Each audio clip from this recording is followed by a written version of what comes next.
What's up, guys? Welcome to the Sesh. Rob, What's up, everybody? We're back. we are with two special guests Super today. special. All the way down to the valley from Austin. All the way down from Austin. So, 100 bikes for kids. We're with co-founders Juan Soto and Lucero Soto. Tell us a little bit about yourself and what you all are doing down here. Okay. Well, hello, everybody. So we founded a project called 100 Bikes for Kids 2 years ago. Our website is 100bikesforkids.org. And so the idea behind what we do is that we take old, abandoned, disused bikes that are one step away from the scrapyard. We fix them up, clean them up, test ride them, and then get them to kids that are underserved or low income that don't otherwise have an opportunity to get a bike. Where do you guys find the bikes? Everywhere. Everybody has a bike in their garage, in their backyard. Most of what we deal with are kids' bikes, and as you know, kids grow so fast. So, they'll use them for a season or two, a couple of years, and then they're forgotten, or they get a flat and nobody uses them. And then by the time people remember, the bikes are outgrown. And so we ask people in the neighborhood and in our area of Austin, North Austin, for help in getting these bikes. So people bring them to us, we fix them up, and then we get them back out. How did this idea start? Because that's a pretty incredible idea. Yeah. And you all were talking about that you're the co-founders, and it happened through a conversation. Right. So how did this happen? Okay. So this all started when the pandemic hit. So in 2020, around March, when everything was shut down, we were spending a lot of time at home. Our kids started doing virtual learning, and so we were spending a lot of time together. And then right around May or late May, early June, we started noticing a lot of people walking through the neighborhood, kids riding bikes. A lot of these kids didn't have bikes. And so my daughter and I started talking. We said, hey, how can we help? I already had bike mechanic experience. So after a conversation, we said, hey, how about we try to get kids on bikes for kids that don't already have bikes? And so that's where the idea was born.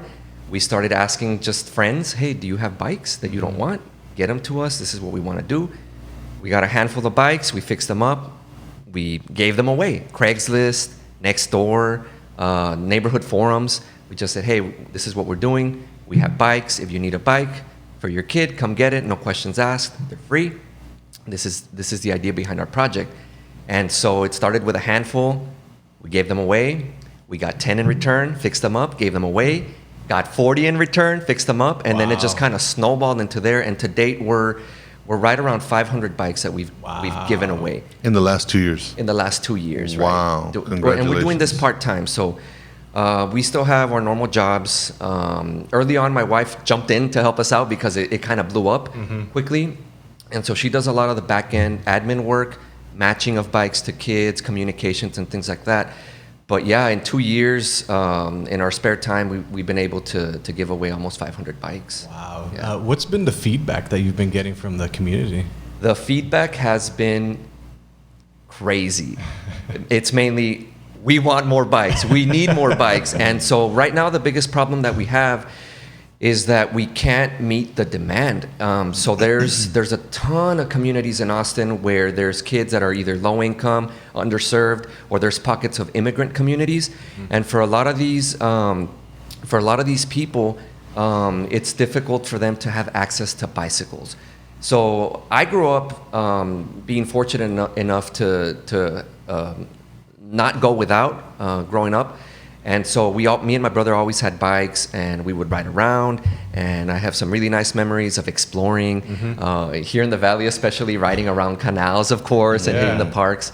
So Anywhere your bike would go, that's where you you take go. it. exactly right. So we explored our neighborhood. We went to the local parks and hung out together, went on adventures.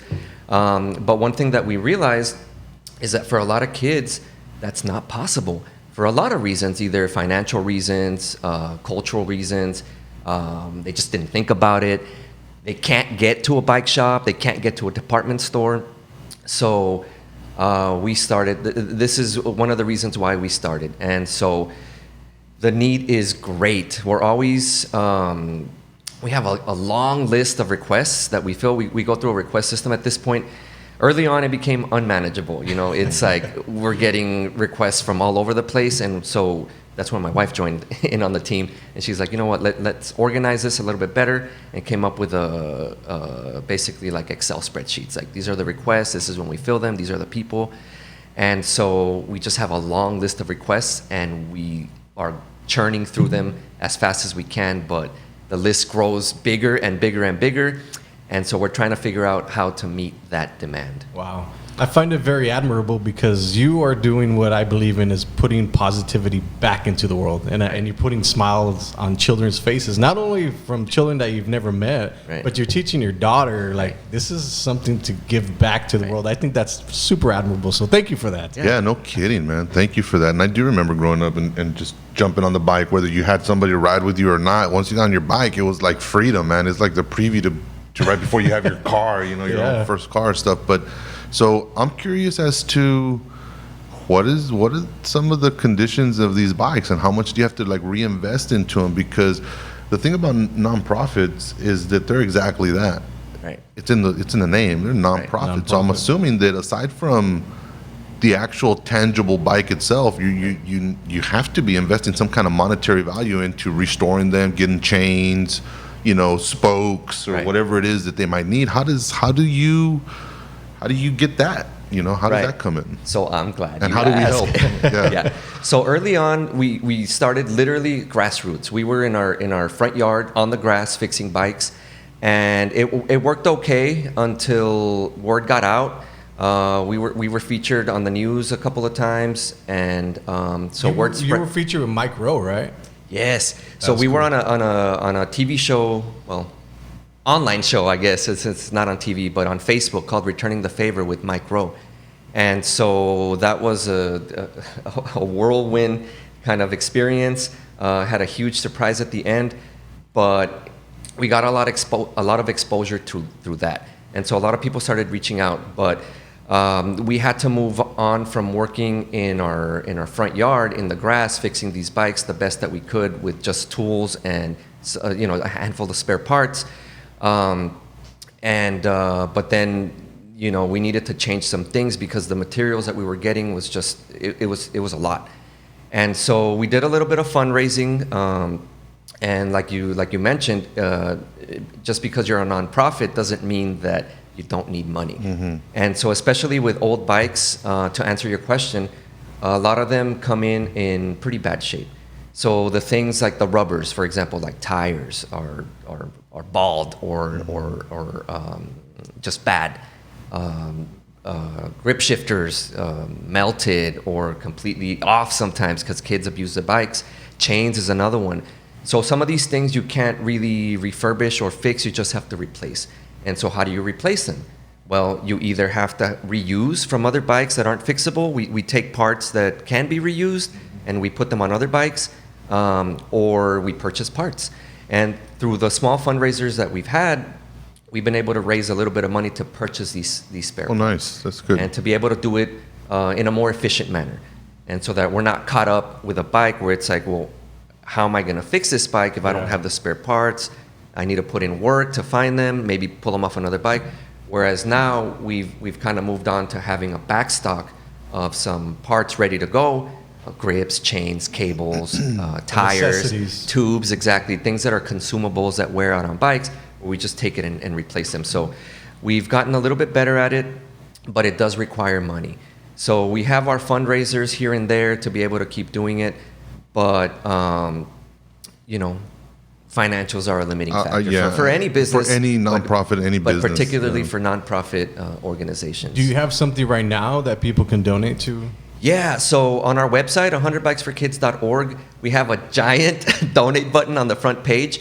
And our campaign right now is trying to find some space so that we can work out of, because we're working in some workspace right now, but it's not in an ideal location that's close to us so we can serve the communities that we want to serve. I got you. So we're working out of there, but warehouse space and retail space in Austin right now costs money. So we're running a campaign to be able to raise some money so that we can acquire some space to be able to work out, host volunteer workshops so people can come learn what we do and potentially help us out. so that people can come and pick up bikes there. It's just basically to set up a headquarters where we can work on it. And that home requires, base. that requires a little bit of money. Lucero, what's your favorite part of fixing a bike? What have you learned in terms of, I can fix a bike in any condition now? Or do you just kind of watch and say, Dad, do this, Dad, do that? Well, I like help wash the bikes more. Okay.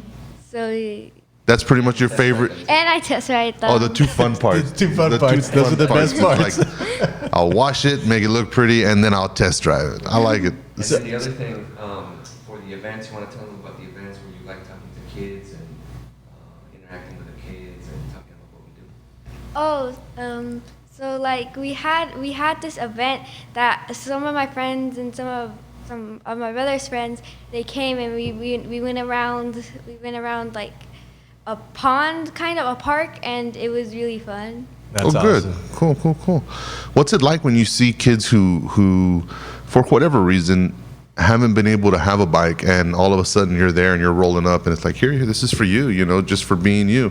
How does that make you feel?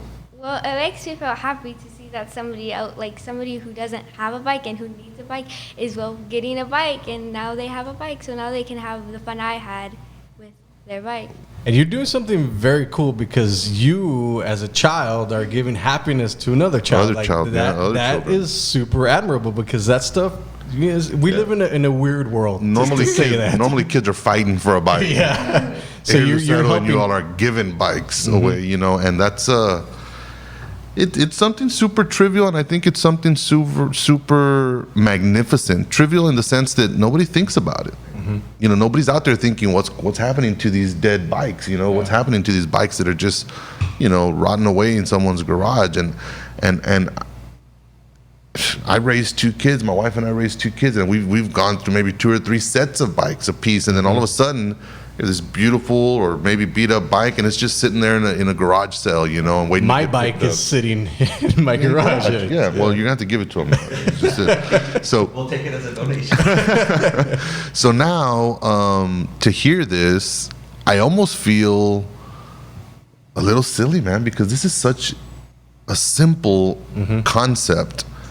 And brings so much happiness. It brings so much joy and memories, good memories on both sides, the giving and the receiving. And also, the other day, my son was on his little scooter and he scraped his legs and his hands. I was like, that's part of it. That's part of growing up. Yeah. Like, he was crying. He's like, help me out, Dad. I was like, sorry, dude. Yeah, that's all you. I went through it. It's you got to figure it out. Yeah, no. But those experiences, I remember when I was a kid growing up, and I know that other kids are going to have that. This is part of the game of growing, part of growing up.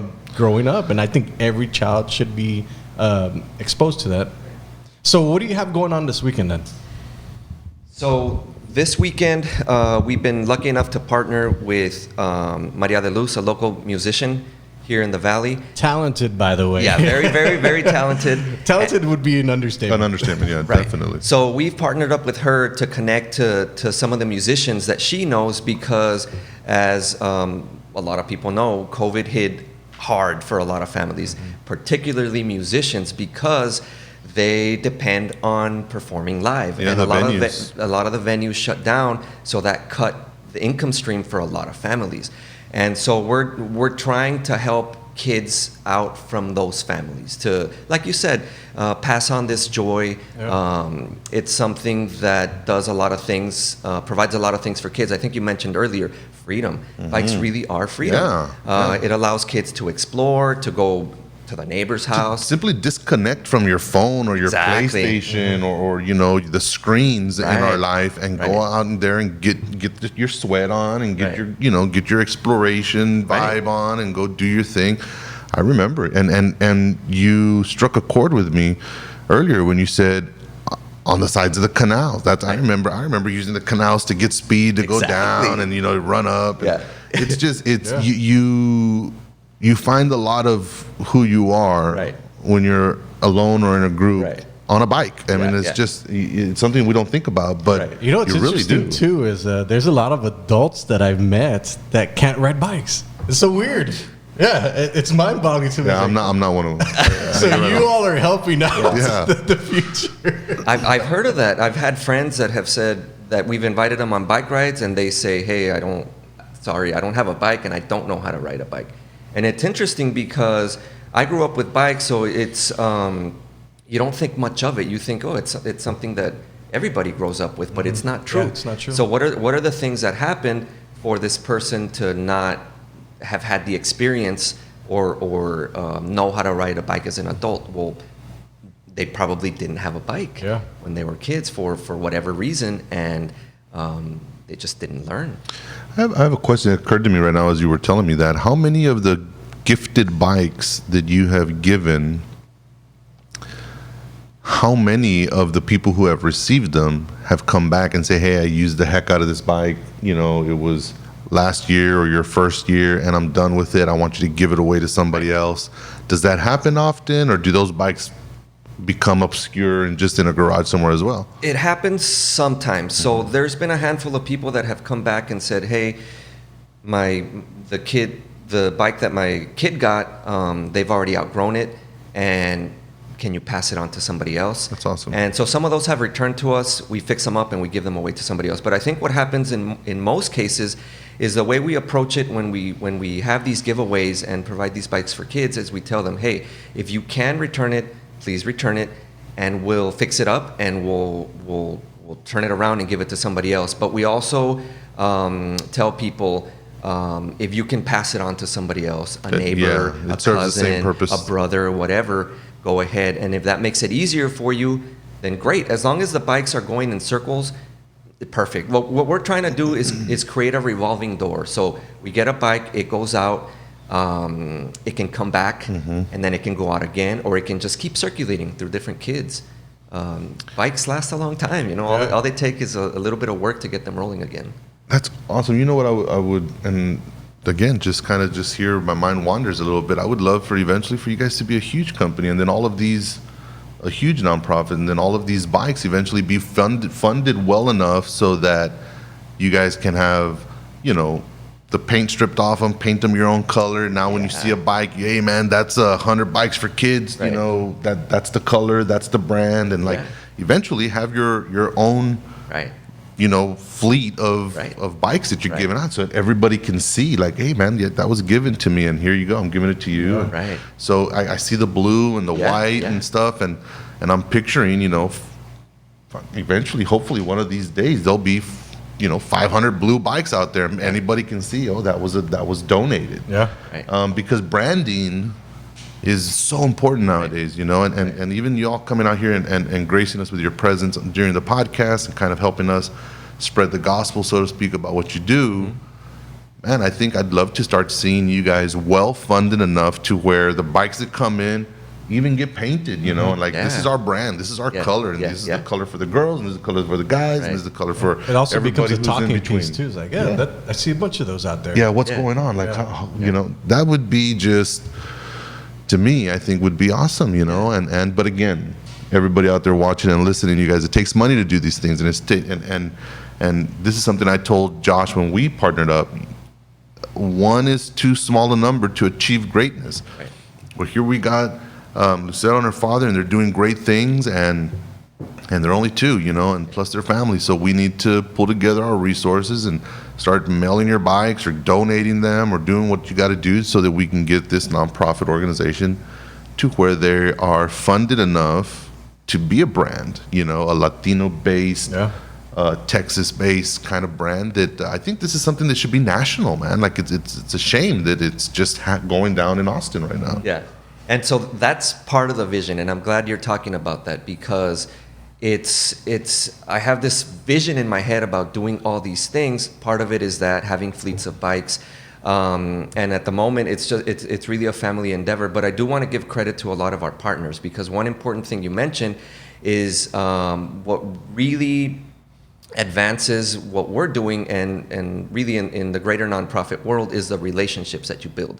So through the last 2 years, we've partnered with different organizations, different people, to be able to get bikes to kids. And it's been a lot of help, because a lot of these interactions provide other opportunities that we can leapfrog. And through the last 2 years, it's been growing steadily, and we've been able to do more and more and more.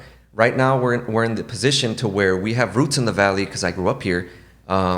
where we travel frequently back and forth.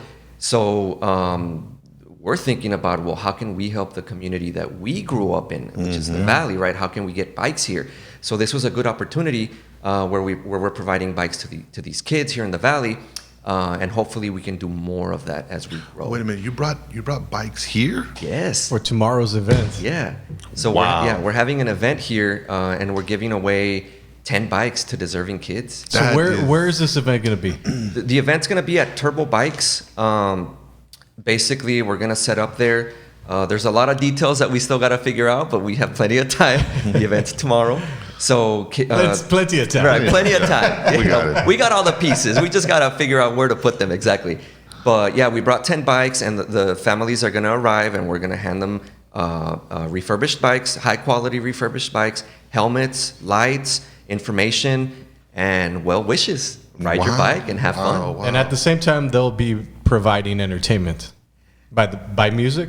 I'm not sure Okay. about that. Okay, I wasn't sure. Okay. Yeah, it's just the Turbo Bikes was nice enough to provide us the venue. Awesome. So we're not out in the hot sun. Yeah. And so it's a place for the families to come and pick up their bikes. As far as the details outside of that, I'm not too I really got sure. you. Yeah, because I would assume if Maria Cruz was in Yeah, it, like yeah. she would be playing music. But I probably got the information crossed. It's because our minds start wandering, man. We start, It's like, Exactly. what else is going on? Right. you guys are impressive to say the least, and the cause is again something we don't think about, man. But once you start kind of pondering my childhood and what we did and the times we spent on bikes, even for parents who haven't been able to get the bike for their child, the simple gesture of giving the bike to the kid and watching them light up with happiness, that's awesome. But the bond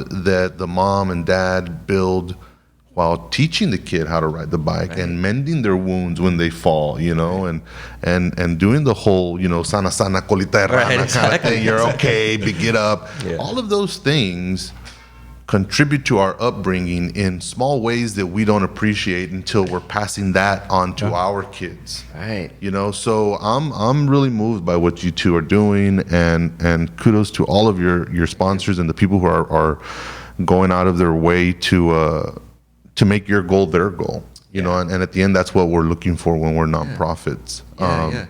No, this is awesome, guys. Like Josh called me yesterday and said, we got a podcast at 12 tomorrow, be there. And I said, well, what's it about? He goes, I'm not going to tell you. I'm not going to tell you. Yeah, I want you to be surprised. I want genuine emotion from you when you hear about what they're doing. It's super, super awesome. So I came in here completely blind. I didn't know what was going on. And he does that to me all the time. Yeah, I do that to me all the time. So yeah, I'm super humbled and like very enamored with the cause, man. And I would have never thought, what happens to all these bikes? You know, it's Right. just it's. And I You think know, I'm also almost embarrassed that I never. The other great part about this is they all are doing it as a family. Like that. Right. That's awesome. Yeah. Like where else do you get that? You Yeah. don't get taught this very often. So it's amazing. I didn't get this when I was young. So having that unit together, Yeah. doing something special, giving Yeah. back Yeah. positivity to the world, I think it's super admirable. It's culturing your kids, your children to be kind and to be Yes. considerate and Yeah. have empathy And the world needs more kindness. Oh my God, we are kindness poor at this time in life, and it's sad to say, but you two are inspirational to us and to our viewers, I hope, and to everybody who you guys are giving bikes to, man. And 500 bikes in 2 years, if you think about it, that's a lot of an bikes. achievement. Yeah, it's a lot of bikes, and it's a lot of manual labor. Yeah. Because I've had to change a chain on my bike. You know, I've had to change out the gear switches and adjusting the seat sometimes Yeah. is difficult to do for your kids and stuff. So it's not an easy task. It's not just, you know, washing them down and Yeah, yeah, disinfecting and here you go, you Yeah, know. they take a little bit of work. So thank you for all the bumps and bruises on your hands and you know and the time you guys spend doing this, because I know little about it, only what I've heard today, but I'm sure it's making big differences in people's lives. Right. So one more before we finish off the podcast, just kind of plug everything that you have going on. yeah. So where Okay. people can find you. Yeah, so people can find us on our website, 100bikesforkids.org. We have a lot of info on there. We elaborate a little bit more about our story. There's an FAQ, how we do it, why we do it. We have pictures on there. Our Instagram, if people want to reach out, at 100 Bikes for Kids. We post a lot of pictures on there. Reach out to us. We have contact forms. All our info is on those mediums. Reach out to us if you have any ideas, want to support us, connect us to people that can help us out. Feel free. We're always happy to talk with people. One thing that I wanted to mention is that, like you mentioned, we don't really think about it, but I think that bikes are life-changing. And as I've analyzed my trajectory through this project, I've realized that, growing up, you ride bikes, it's fun and this and that. But now that as I've gotten older and I have my own children, when I look back on it, it really was a spark that opened up a road for me. It literally has changed my life, because here I am now trying to pass on the love of bikes to other kids, which is something that I didn't think was going to happen. Mm-hmm. I grew up, teenager, was focused on school, other teenage stuff, of course. My life kind of went in a different direction, and then for some reason, it just circled back to bikes. And here I am, involving my kids and my family, working on this project together, trying to pass on bikes to others.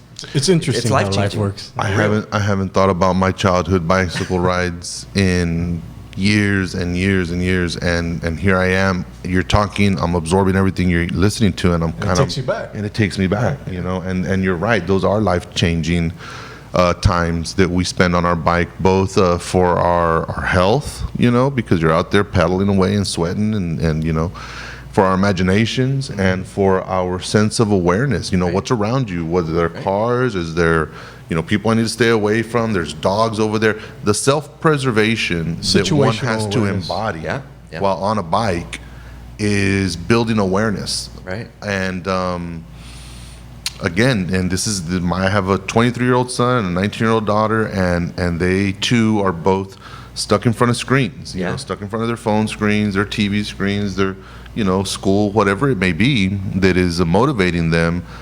And nowadays it seems like you tell somebody, hey man, go get on a bike and let's go take a ride, and they're like shocked, like if you're asking them to ride a dinosaur or something. Hey man, let's go catch a pterodactyl. And right, like, exactly. It's like, what do you want me to go outside? Yeah, it's like, no, well, don't you have a car? Yeah, it's like, what are you talking have about? A car, but that there's no AC on bikes, right? And so now to hear that you guys are doing that, and kind of there are children out there who maybe aren't distracted with the screen, but don't have the luxury of a bike. Yeah. Well, one of the cool things about riding bikes that we don't necessarily notice when we're driving cars, when we're driving cars, we're trying not to, trying to be safe, not to get into accidents and things like that. But when you're riding bikes, you start noticing things even in your neighborhood that you didn't know were there, because now you're going at a lower speed. You can look around, you can pull off and explore different sections. Hey, there's a park there that I didn't know was there. Or I could get to it through here. I can take my kids. Yeah. Oh, there's a coffee shop right around the corner that I never even knew existed. You wave to people. You say hi to your neighbors now. You get to know them. So it provides a lot of things. That's one of the things that helped me learn the streets in Austin when I first moved over there. Austin is growing by leaps and bounds, and it's getting crazy. But being on a bike, I learned what the streets were, where they were, how they connect. And it's because you're going slow, you're not in a rush, you can turn off, explore different streets, and situational awareness is very important, and it's a skill. Yeah, very important skill. Do you have anything else that you would like to touch on before we finish off the podcast? Something that we might have forgotten? Just keep an eye on our Instagram. We post a lot of Thank your wife. Oh, my wife. Thank you very much for being supportive and being part of the team. Without her,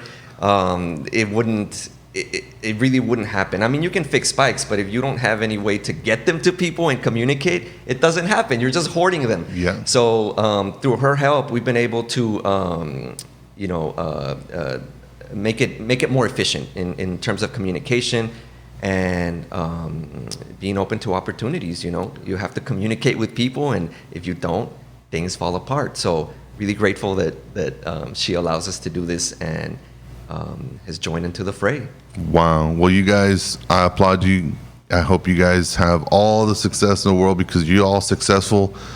Being successful puts smiles on kids' faces, and that is that's desperately in short supply lately and nowadays. So kudos to you guys both. Lucero, it's a pleasure to meet you guys. Thank you guys for coming down here to our podcast. And we look forward to y'all's event tomorrow. You got to come back next time you guys are in town. Yeah, we'll throw some pictures on our Instagram so the public can see what goes on behind the scenes and how we do our events. Catch the smiles. I like it. I like it. Well, you guys, that's it for our podcast. I told you it wasn't going to be horrible. Okay. You guys are all nervous. And we can breathe now, yeah, right? You guys can breathe and let it all hang out. And that's it. So you guys, thank you so much again. Thank you for having us. See y'all next time. Bye-bye. Bye-bye. Thank you.